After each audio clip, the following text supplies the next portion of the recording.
Ukraine युद्ध को लेकर यूरोपीय देशों में लोग खौफ में जी रहे हैं। रूस के आक्रामक रुख को देखते हुए लोगों को परमाणु हमले का डर सता रहा है और लोग युद्ध की स्थिति में खुद को बचाए रखने के लिए न्यूक्लियर बंकर बनवाने लगे हैं। ये डर किसी एक देश में नहीं बल्कि ज्यादातर यूरोपीय देशों के नागरिकों में है। जर्मनी, स्विट्जरलैंड, फ्रांस और यूके के लोग सुरक्षा शेल्टर बनवाने या खरीदने की जानकारियां जुटा रहे हैं। लोगों को डर है कि युद्ध यूक्रेन से होता हुआ यूरोपीय देशों में फैल सकता है। द टेलीग्राफ की एक रिपोर्ट के मुताबिक लोग शेल्टर बनवाने वाली कंपनियों से संपर्क कर रहे हैं। अखबार में कहा गया है कि रूस लगातार यूक्रेन युद्ध में दखल न देने की चेतावनी दे रहा है और तनाव बढ़ने पर परमाणु हथियारों के इस्तेमाल की धमकी दे चुका है। ऐसे में लोगों को डर है कि कहीं तनाव बढ़ने पर वे युद्ध की चपेट में न आ जाएं। हालात ये हैं कि युद्ध शुरू होने के बाद जर्मनी, ब्रिटेन जैसे देशों में शेल्टर से संबंधित जानकारियां लेने वालों की तादाद में 100% तक की बढ़ोतरी देखी गई है।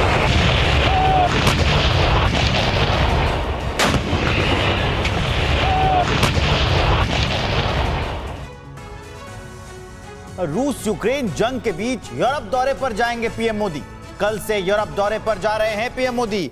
25 मीटिंग्स में 8 ग्लोबल लीडर्स के साथ मुलाकात करेंगे। जर्मनी और डेनमार्क में अहम बैठकें होंगी।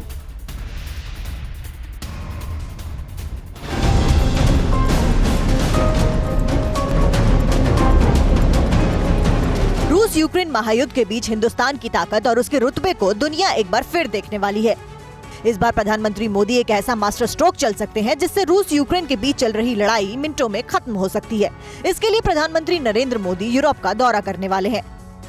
बताया जा रहा है कि पीएम मोदी 2 मई से जर्मनी, डेनमार्क और फ्रांस की यात्रा करेंगे। बर्लिन पहुंचने पर पीएम मोदी जर्मनी के चांसलर ओलाफ शोल्ज से मुलाकात करेंगे। वहीं फ्रांस दौरे के दौरान दूसरी बार राष्ट्रपति चुने गए इमैनुअल मैक्रोन के साथ बैठक करेंगे। इस तरह यूरोप दौरे के दौरान पीएम मोदी 25 कार्यक्रमों में हिस्सा लेंगे, जबकि 7 देशों के 8 नेताओं के साथ द्विपक्षीय और बहुपक्षीय बैठक करेंगे।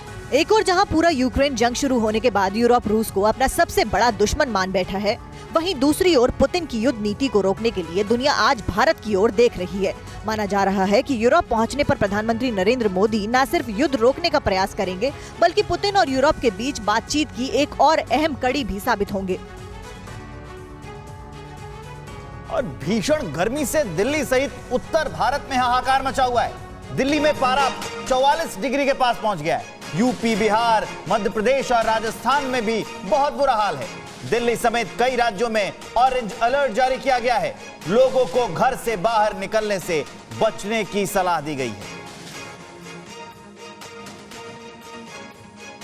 दिल्ली समेत पूरे उत्तर भारत में गर्मी अपने प्रचंड रूप पर है। हालात ये हैं कि अभी से भले ही आज जो है मई का पहला दिन है, लेकिन जून जुलाई वाली गर्मी जो है उसका एहसास अप्रैल में ही दिल्ली वासियों को हो गया था। अप्रैल गुजरा है और हालात ऐसे थे जैसे मई जून में होती है गर्मी, तो लगता है अब आने वाले समय में और ज़्यादा होगी।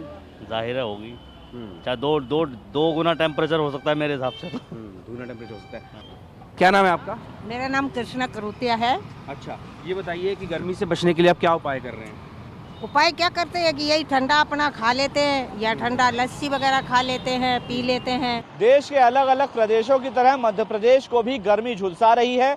सबसे ज्यादा तापमान 45 डिग्री नौगांव, खजुराहो और दूसरे क्षेत्रों में दर्ज किया गया है।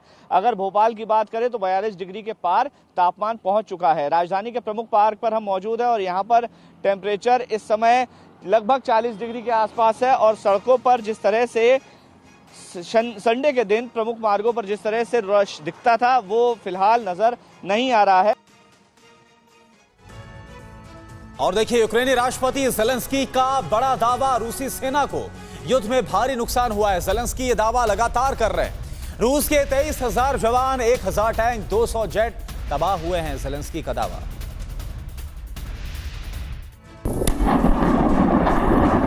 सैनिक अड्डों पर ताबड़तोड़ फायरिंग, एक के बाद एक मिसाइल प्रहार। रूस से जंग के बीच हथियारों के पास सांस लेने का वक्त नहीं है। ये बिना रुके आग उगल रहे हैं। हमला यूक्रेन पर हुआ है, जंग में जमीन भी उसी की इस्तेमाल हो रही है, इसलिए जाहिर है जख्म भी यूक्रेन को ही लग रहे हैं। लेकिन इन सबके बीच यूक्रेन के राष्ट्रपति जेलेंस्की ने रूसी सेना को लेकर चौंकाने वाला दावा किया है। जेलेंस्की ने कहा है कि रूस की सेना को इस युद्ध में भारी नुकसान हुआ है। इस बेमतलब लड़ाई में रूसी फौज को 23,000 जवान, 1,000 टैंक्स, 200 फाइटर जेट, 2500 जंगी गाड़ियां, जेलेंस्की का कहना है कि अगर जंग इसी तरह चलती रही तो रूस के कई हजार जवानों को जान से हाथ धोना पड़ सकता है। अब जेलेंस्की के इस दावे में कितनी सच्चाई है और प्रोपेगेंडा की कितनी मिलावट है, ये या तो रूस बता सकता है या खुद जेलेंस्की। लेकिन इस बात में कोई शक नहीं है कि 67 दिनों से चली आ रही इस लड़ाई में रूस को अच्छा खासा नुकसान जरूर हुआ है। पश्चिमी मुल्कों के कुछ एक्सपर्ट्स का तो ये भी कहना है कि रूस को किसी और देश से लड़ना पड़ा तो जंग के लिए तैयार होने में कई साल का वक्त लग जाएगा।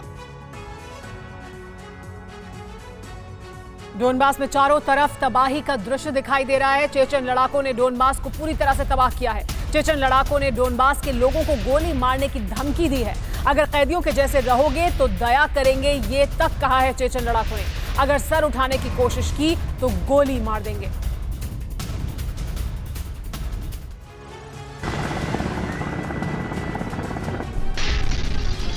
ये जंग के कौन से उसूल हैं जब चेचन लड़ाके यूक्रेनियों पर जुल्म करने के साथ साथ ये भी कह रहे हैं कि वो किसी भी यूक्रेनी पर रहम नहीं करेंगे।